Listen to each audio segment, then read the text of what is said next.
Hola a todos, espero que estén bien. Siempre estoy orando y siempre estoy pensando en ustedes. Yo sé que en los últimos meses ha habido tantas cosas en las noticias y en el mundo que están pasando, que causan mucho dolor, mucho enojo, confusión y hasta división uno entre el otro, ¿verdad? Sea la pandemia de estar adentro, afuera, ir a la iglesia, al trabajo, o sea las protestas por las cosas raciales, si lo están haciendo bien o mal. Sin embargo, hasta divisiones uno entre el otro de cuando hay alguien que se ve diferente, que es de diferente cultura, verlos como que ellos son menos que nosotros, ¿verdad? Hoy en día estamos viendo tantas cosas en las noticias que nos causa dolor y causa división. Y quiero platicar poquito más de este tema. Este último domingo estábamos viendo de la división y cómo no es algo que es solamente pasando en el 2020, no solamente mientras hemos estado vivos nosotros, pero hemos visto la división y el odio uno por el otro desde la Biblia y desde el principio del tiempo.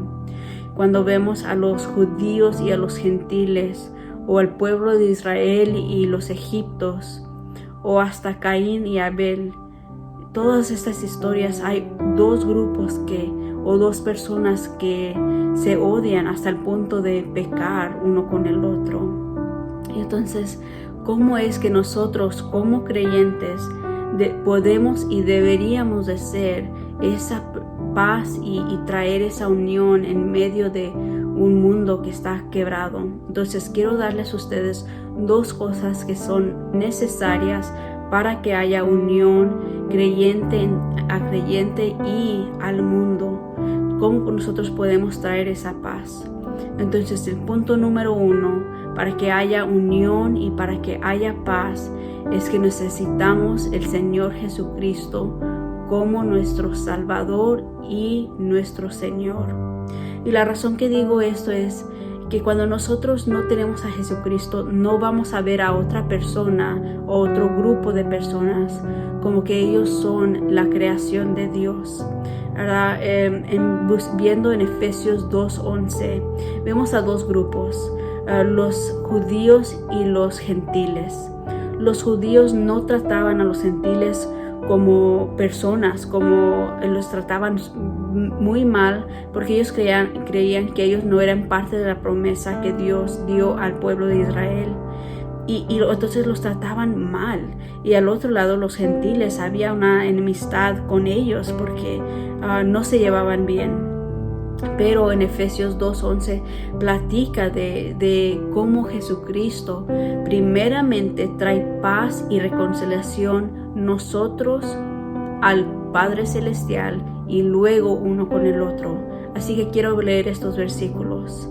Dice Efesios 2:11: Recuerden ustedes, gentiles, que en ese entonces ustedes estaban separados de Cristo, excluidos de la ciudadanía de Israel y ajenos de los pactos de la promesa, sin esperanza y sin Dios en el mundo. Pero ahora, en Cristo, a ustedes que antes estaban lejos, Dios los ha acercado mediante la sangre de Cristo.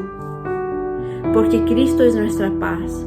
De los dos pueblos ha hecho uno solo, derribando mediante su sacrificio el muro de enemistad que nos separaba. Él vino y proclamó paz a ustedes que estaban lejos y paz a los que estaban cerca. Al ver estos versículos, nos damos cuenta que solamente a través de la sangre y el precio que pagó Jesucristo es que podemos tener paz uno con el otro, ¿verdad?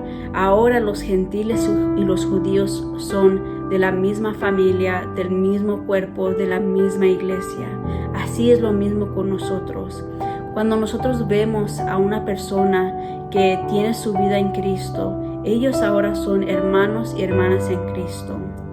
Pero no deberíamos de solamente amar a otros creyentes, ¿verdad? Romanos 5:8 dice: Dios mostró el gran amor que tenía al enviar a Cristo a morir por nosotros cuando todavía éramos pecadores.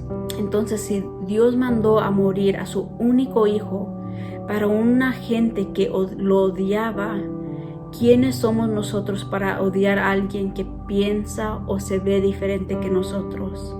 No, hermanos, nosotros tenemos el llamado de amarlos en la misma manera que Jesucristo dio su vida por nosotros para que haya relación con el Padre Celestial. Entonces, ¿cómo es que los podemos amar al mundo? Es dándoles el Evangelio, pero no en una manera de que yo estoy bien, tú estás mal, tú me tienes que hacer caso a mí. No, ese no es el propósito del Evangelio. El propósito es que una gente que estaba lejos ahora está cerca. Una gente que antes no tenía la promesa de Israel, que no tenía ciudadanía, ahora son parte de la familia de Dios. Así que nosotros como creyentes, primeramente para que haya paz, tenemos que tener a Jesucristo como nuestro Señor y Salvador. Y segundo, tenemos que dar el Evangelio, pero de una manera con amor y no con juicio. Punto número 2. Para que haya paz, tenemos que vivir del Espíritu Santo y no de nuestra propia carne. Simplemente porque somos cristianos no quiere decir que somos perfectos. Todavía pecamos, todavía nuestras mentes están en lo peor. Gálatas 5 dice: así que les digo, vivan por el Espíritu y no sigan los deseos de la naturaleza pecaminosa. Las obras de la naturaleza pecaminosa se conocen bien. Son odio, discordia, celos, arrebatos de ira, rivalidades y envidia. Nosotros todavía tenemos esas cosas, todavía peleamos con celos, todavía peleamos con envidia y con pensar de otra gente como que son menos que nosotros. Ya no podemos estar pensando en esa manera. Nuestro llamado es vivir con el Espíritu Santo y que Jesucristo sea nuestro ejemplo. Efesios 4:1 dice: por eso yo les ruego que vivan de una manera digna del llamamiento que ha recibido, siempre humildes y amables, pacientes, tolerantes uno con el otro en amor. Esfuércense por mantener la unidad del Espíritu mediante el vínculo de la paz. Y Filipenses 2:1 dice: por tanto, si tienen algún estímulo en su unión con Cristo, algún consuelo de su amor, algún compañerismo en el Espíritu, llénenme de alegría teniendo un mismo parecer, un mismo amor, unidos en alma y pensamiento. No hagan nada por egoísmo o vanidad, más bien, con humildad, consideren a los demás como superiores a ustedes mismos. Cada uno debe velar no solo por sus propios intereses, sino también por los intereses de los demás. Hay algo entre nosotros que nos gusta el orgullo, nos gusta decir yo estoy bien, pero les reto que cuando ustedes ven a una persona que se ve diferente, que piensa diferente, que actúa diferente, que paren sus pensamientos y oren y digan: Dios, ¿qué es tu corazón? ¿Qué es tu pensamiento con esta persona? ¿Cómo los puedo amar en la misma manera que tú los amaste y diste tu vida para ellos? Jesucristo es el que nos da el ejemplo de humillarse hasta la punta de una cruz. Y ahora somos nosotros llamados también a humillarnos y a pensar en otros más que nosotros.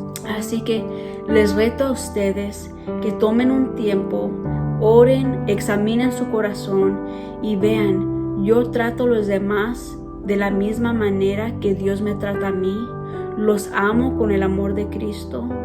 Y si no, pida perdón primeramente a Dios y luego, si tiene que, a la persona que ha herido con sus palabras, con sus pensamientos. Espero que este video sea de un ánimo a usted y que también lo rete a pensar cómo es que usted está tratando a la otra gente. Si tiene alguna pregunta, por favor llámeme o mándeme mensaje. Me encantaría poder platicar con ustedes. Sí, así que yo los amo, los bendigo a ustedes y espero que podamos juntos hacer este cambio y amar a la gente que Dios murió por ellas.